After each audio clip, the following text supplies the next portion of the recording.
Current ఉత్పత్తి అయ్యింది కనుక దాని నుంచి తీసుకోవచ్చు. అదే ఇప్పుడు 4 లైన్ లో తక్కువ కరెంట్ వస్తుంది, దాని నుంచి తీసుకోకూడదు. ఓకేనా? S5 S6 దగ్గర నుంచి మనం తీసుకోవచ్చు. ఎందుకు? దానిలో ఎక్కువ ఉత్పత్తి అయింది కనుక, అంటే డోనర్స్ అంటారు వీటిని. So vProbe line virtual processing line అంటారు దీన్ని. దీనిలో ప్రాబ్లం ఉంటే మొబైల్ మీకు సెకండ్ లోగో దగ్గర ఆఫ్ అయిపోతుంది. గుర్తుపెట్టుకోండి, ఈ లైన్ లో ప్రాబ్లం ఉంటే సెట్ ఆన్ చేయగానే రెడ్మీ అనో పోకో అనో శాంసంగ్ అనో వచ్చి సెకండ్ లోగో రావాలి కదా, MIUA అని. అర్థమైనా?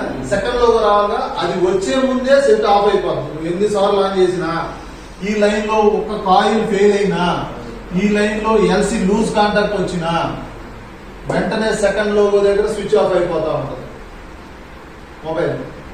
సో చాలా ఇంపార్టెంట్ లైన్. అన్ని మారుస్తారు, పవర్ ఐసీ మారుస్తారు, CPU రీకాల్ చేస్తారు, CPU కూడా కొత్తది వేస్తారు. కానీ సెకండ్ లోగో దగ్గర ఆఫ్ అయిపోతుందంటే థర్మల్ లైన్స్ చెక్ చేస్తారు, థర్మల్ లైన్స్ లో కూడా బైపాస్ చేస్తారు. అయినా కూడా స్విచ్ ఆఫ్ అవుతుంది అని అంటే కాయిల్స్ బాగున్నాయా లేవో చూడాలి.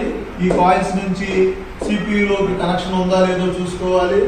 అదేవిధంగా సెకండ్ లోగో దగ్గర సాఫ్ట్వేర్ కంప్లైంట్ ఉందని సాఫ్ట్వేర్ కూడా చేస్తారు, కస్టమర్ డేటా కూడా పోయింది, అంతా పోయింది. ఎందుకు? ఈ వర్చువల్ ప్రాసెసర్ అనే లైన్ చెక్ చేయాలి.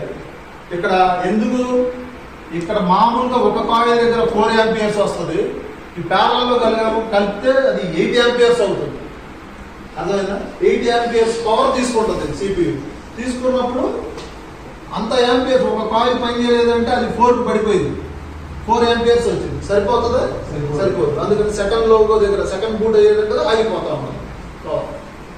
అంత ఇంపార్టెంట్ అనమాట ఇది. నేను మెమరీని ఆన్ చేస్తుంది ఇది. ఈ లైన్ మాత్రం VREG _ ఎంత ఇది S7 స్విచ్ S7 _ 0.956 చూపిస్తుంది వాల్యూ. అదైనా ఎక్కువ వాల్యూ చూపించిన బక్ లైన్ ఏదైనా ఉంటే అది ఇంటర్నల్ మెమరీకి సంబంధించిన లైన్. ఈ లైన్ లో ప్రాబ్లం ఉన్నా కూడా సెట్ ఆన్ కాదు. ఓకేనా? ఎందుకు? CPU లోపల ఉన్న ఇంటర్నల్ మెమరీని ఆన్ చేయాలి. ఆన్ చేస్తేనే రిమైనింగ్ హౌస్ కీపింగ్ సెక్షన్ మొత్తాన్ని ఆన్ చేస్తుంది. అదేనా కంట్రోల్ సెక్షన్ మొత్తం CPU చెప్పినట్టు చేయాలి కదా. CPU చెప్పినట్టు చేయాలంటే CPU లోపల ఇంటర్నల్ గా ఉన్న EPROM ఆన్ చేయాలి. ఆన్ చేస్తేనే అది హౌస్ కీపింగ్ సెక్షన్ అంతా ఆన్ అవుతుంది.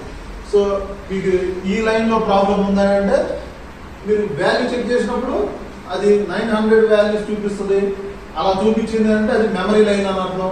దాని ప్రాబ్లం ఉంటేనే మీకు ఇంటర్నల్ మెమరీ ఆన్ అవుతుంది. మెమరీ